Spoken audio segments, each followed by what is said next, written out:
Hi friends, అందరికీ నమస్కారం. ఆంధ్రప్రదేశ్ రాష్ట్రానికి రాగల 48 గంటలు భారీ వర్షాలు పడే అవకాశం ఉన్నట్టు వాతావరణ శాఖ తెలిపింది. కోస్తాంధ్ర దిశగా అల్పపీడనం దూసుకొస్తున్నట్టు వాతావరణ శాఖ తెలుపుతున్నారు. Welcome to AP weather news. AP Telangana weather update కోసం మన ఛానల్ సబ్స్క్రైబ్ చేయండి, షేర్ చేయండి, లైక్ చేయండి. టుడే వెదర్ అప్డేట్ ఏంటంటే, ఈరోజు ఉపగ్రహ చిత్రం చూడండి, శాటిలైట్ చిత్రం. ఇవాళ కోస్తాంధ్రలో ఓ మోస్తరు నుంచి భారీ వర్షాలు నమోదయ్యే అవకాశం ఉన్నట్టు వాతావరణ శాఖ తెలిపింది. నిన్న మన వీడియోలో చెప్పిన విధంగానే గత అర్ధరాత్రి నుండి ఇటు మధ్య కోస్తా జిల్లాలైన కృష్ణా, గుంటూరు, తూర్పుగోదావరి, పశ్చిమ గోదావరి, ప్రకాశం, నెల్లూరు జిల్లాలో అక్కడక్కడ ఓ మోస్తరు నుంచి భారీ వర్షాలు గత అర్ధరాత్రి నుండే మొదలైనట్టు వాతావరణ శాఖ తెలిపింది. ఇదిలా ఉంటే ఈరోజు కోస్తాంధ్ర, తెలంగాణ, రాయలసీమ జిల్లాలో ఆకాశం మేఘావృతమై ఉన్నట్టు వాతావరణ శాఖ తెలిపింది. ఈ రోజల్లా చల్లటి వాతావరణం, అక్కడక్కడ తేలికపాటి వర్షాలు నమోదయ్యే అవకాశం ఉన్నట్టు వాతావరణ శాఖ తెలిపింది. ఇదిలా ఉంటే బంగాళాఖాతంలో నిన్న భారీ అల్పపీడనం ఏర్పడినట్టు వాతావరణ శాఖ తెలిపింది. దీని ప్రభావంతో రాగల 2 రోజులు ఓ మోస్తరు నుంచి భారీ వర్షాలు నమోదయ్యే అవకాశం ఉన్నట్టు వాతావరణ శాఖ అంచనా వేస్తుంది. ఎండలతో అల్లాడుతున్న ప్రజలకు ఈ అల్పపీడనం ప్రభావంతో కొంత ఉపశమనం లభించిందని వాతావరణ శాఖ తెలిపింది.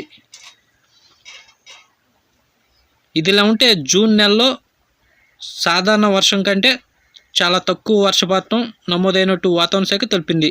ఈ అల్పపీడనం ప్రభావంతో కొంత లోటు వర్షపాతాన్ని పూడ్చే అవకాశం ఉన్నట్టు వాతావరణ శాఖ తెలిపింది. ఇదిలా ఉంటే ఈ అల్పపీడనం ప్రభావంతో ఇటు ఉత్తర కోస్తా జిల్లాలైన విశాఖపట్నం, విజయనగరం, శ్రీకాకుళం జిల్లాలో ఓ మోస్తరు నుంచి భారీ వర్షాలు రాగల 2 రోజులు నమోదయ్యే అవకాశం ఉన్నట్టు వాతావరణ శాఖ తెలిపింది. ఈ అల్పపీడనం ఏపీ దిశగా వస్తున్నట్టు వాతావరణ శాఖ తెలుపుతున్నారు. ఇదిలా ఉంటే ఇటు మధ్య కోస్తా జిల్లాలైన కృష్ణా, గుంటూరు, తూర్పుగోదావరి, పశ్చిమ గోదావరి జిల్లాలో అక్కడక్కడ ఓ మోస్తరు నుంచి భారీ వర్షాలు పడే అవకాశం ఉన్నట్టు వాతావరణ శాఖ తెలిపింది. ఈ అల్పపీడనం ప్రభావంతో రాగల 2 రోజులు ముసురు వాతావరణం ఏపీ, తెలంగాణలో కొనసాగే అవకాశం ఉన్నట్టు వాతావరణ శాఖ అంచనా వేస్తున్నారు. ఇటు దక్షిణ కోస్తా విషయానికి వస్తే దక్షిణ కోస్తా జిల్లాలైన అన్నమయ్య, చిత్తూరు, తిరుపతి, నెల్లూరు జిల్లాలో అక్కడక్కడ ఓ మోస్తరు నుంచి తేలికపాటి వర్షాలు నమోదయ్యే అవకాశం ఉన్నట్టు వాతావరణ శాఖ తెలిపింది. అటు రాయలసీమ విషయానికి వస్తే రాయలసీమలో కర్నూలు, కడప, నంద్యాల, పులివెందుల, బళ్ళారి, మదనపల్లి జిల్లాలో అక్కడక్కడ తేలికపాటి నుండి ఓ మోస్తరు వర్షాలు నమోదయ్యే అవకాశం ఉన్నట్టు వాతావరణ శాఖ తెలిపింది. ఇదిలా ఉంటే ఈ అల్పపీడనం ప్రభావంతో ఇటు నైరుతి ఋతుపవనాలు కూడా చురుగ్గా మారినట్టు వాతావరణ శాఖ తెలిపింది. ఈ తెలంగాణ విషయానికి వస్తే అటు తూర్పు తెలంగాణలో కొన్ని చోట్ల భారీ వర్షాలు నమోదయ్యే అవకాశం ఉన్నట్టు వాతావరణ శాఖ తెలిపింది. ఉమ్మడి ఆదిలాబాద్, కరీంనగర్, వరంగల్, మెదక్, రంగారెడ్డి జిల్లాలో ఓ మోస్తరు నుంచి భారీ వర్షాలు అక్కడక్కడ నమోదయ్యే అవకాశం ఉన్నట్టు వాతావరణ శాఖ అంచనా వేస్తున్నారు. ఇదిలా ఉంటే ఈ నెల 15 నుండి మళ్ళీ కోస్తాంధ్ర, తెలంగాణలో వర్షాలు పెరిగే అవకాశం ఉన్నట్టు వాతావరణ శాఖ తెలిపింది. ఇదిలా ఉంటే తెలుగు రాష్ట్రాల్లో ఉష్ణోగ్రత చూస్తే ఇవాళ తెలంగాణ, ఆంధ్రప్రదేశ్లో యావరేజ్గా 40 డిగ్రీల సెల్సియస్ నమోదైనట్టు వాతావరణ శాఖ తెలిపింది.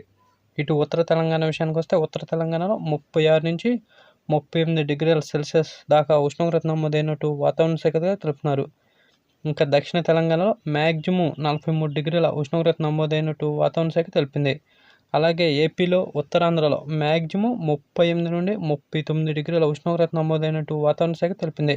ఇక మధ్య కోస్తా విషయానికి వస్తే మధ్య కోస్తాలో 40 నుంచి 43 డిగ్రీల సెల్సియస్ ఉష్ణోగ్రత నమోదైనట్టు వాతావరణ శాఖ తెలుపుతున్నారు. ఇదిలా ఉంటే రాయలసీమలో 41 నుంచి 43 డిగ్రీల సెల్సియస్ ఉష్ణోగ్రత నమోదైనట్టు వాతావరణ శాఖ తెలిపింది. రాగల 2 రోజులు కూడా కోస్తాంధ్రలో ఉష్ణోగ్రతలు పెరిగే అవకాశం ఉన్నట్టు వాతావరణ శాఖ అంచనా వేస్తుంది. ఇలాంటి డైలీ వెదర్ అప్డేట్ కోసం మన ఛానల్ సబ్స్క్రైబ్ చేయండి, షేర్ చేయండి, లైక్ చేయండి. థ్యాంక్స్.